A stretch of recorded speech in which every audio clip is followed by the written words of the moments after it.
Hello friends, welcome back to the Citizen Geek channel. I am your Citizen Geek, Matty G, and today I am going to be sharing my thoughts with you on the movie that everybody is talking about right now, The Martian. The Martian is based on the book by Andy Weir. The movie takes place in the not-too-distant future. It's about a group of astronauts who are conducting some experiments on Mars. While they're there, a storm kicks up. One of the astronauts gets hit by debris. The rest of his team think he's dead. They all leave him behind. Turns out he's still alive, and now he has to find a way not only to survive on Mars, but also needs to find a way to contact everyone at NASA and let them know that he is in fact not dead. The movie was directed by Ridley Scott. He's one of my favorite directors. The Martian is another great example of what he can do visually. The movie looks amazing, particularly when it's actually on Mars, which is most of the film. The way that Ridley Scott shoots Mars makes it look like the most kind of amazing desert you've ever seen. Kind of like an alternate universe version of Monument Valley, or like even kind of like a post-apocalyptic version of the Old West. Ridley Scott has always been a master at shooting really beautiful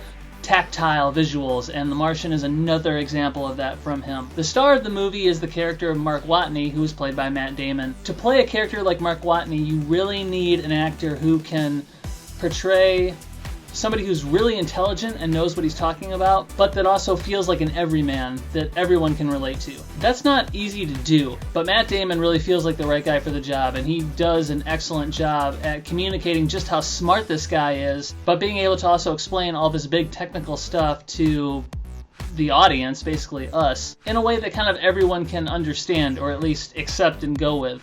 I don't know a whole lot about botany or farming or hydrothermic principles, but listening to him discuss it, I at least understand the main gist of what he's trying to say, and that's the important thing in this movie. You need to be able to understand what he's talking about, because the movie is very science heavy. It seems like for the last couple years we've been getting a lot of really big kind of science fiction films that place a real emphasis on the science side. In 2013 we had Gravity, last year we had Interstellar, and now we have The Martian. The Martian doesn't have as much action as something like Gravity does, and it doesn't have the emotional undercurrent that Interstellar has. It's about a character who, even though he's stranded in space, you really get the sense that he knows what he's doing. He doesn't freak out a lot or worry about what's going to happen. He just kind of takes charge.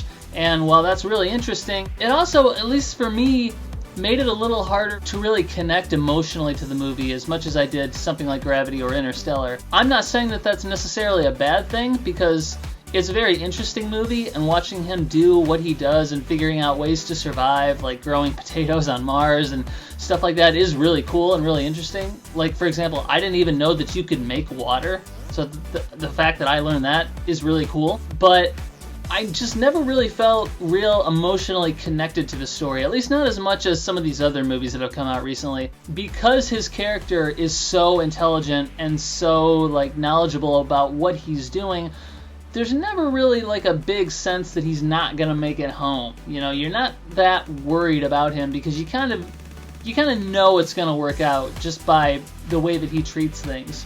Maybe some other people felt differently about that, but that's just kind of how I felt. The stuff that happens off of Mars is not quite as interesting as the stuff on Mars. There's a lot of really great actors playing different roles in the NASA organization, trying to figure out how to bring Mark Watney home once they actually figure out he's survived and is still up there. You've got Chiwetel Ejiofor, Michael Pena, Jeff Daniels, Kate Mara, Jessica Chastain. You've got a lot of great talent going on here, although some of them get a little wasted. Like, Kristen Wiig's character doesn't really have a whole lot to do in the movie. Like, she could have been played by anyone. As much as I love Kristen Wiig, she just doesn't really bring a lot to that character, because there's really not much for her to do. On a related note, I was really happy to see a movie in which Sean Bean finally doesn't die. So kudos to you, Sean Bean. Although he does end up getting fired, so I mean, I guess that's kind of like a smaller scale version. I'm happy for you, Sean. I'm glad you're still alive in this. Also, on another Sean Bean related note, the scene in which him and some of the other characters discuss Lord of the Rings is all kinds of meta hilarious. I really, really loved that. I thought it was very good casting choice from Ridley Scott. There were also a few moments where some of the dialogue that was used, I thought, set things up in terms of what was going to happen later on a little too obviously. For example, there's a scene where the characters are all sitting around talking about what needs to happen in order for their plan to work out, and then one of the characters says something along the lines of, And that's not even considering if something goes wrong. And then the next thing they cut to is something going wrong. It's just one of those kind of things that if you watch a lot of movies like I do, you see a lot, and it kind of gets a little annoying. You're just kind of like, come on guys, you didn't need to tell us that was going to happen. In fact, it's more interesting if we don't know that's going to happen. The movie has a really great score. I'm not the world's biggest disco fan, but the way that they use the music in the film works really well. This movie is basically Castaway in space, which is a really interesting idea, and I think they pulled it off really, really well. I really recommend checking out The Martian if you haven't got a chance to yet. What did you guys think? Have you seen The Martian? Did you like it? Have you read the book? Do you think the movie did an accurate job of portraying the story? Did you find yourself more emotionally invested in the overall story than I did? And what do you think some of the other really great sci-fi movies out there are? Thanks for watching. Please leave comments below. Let me know what you think. Like, share, subscribe. Take care, and I will see you guys again real soon. Thanks for watching.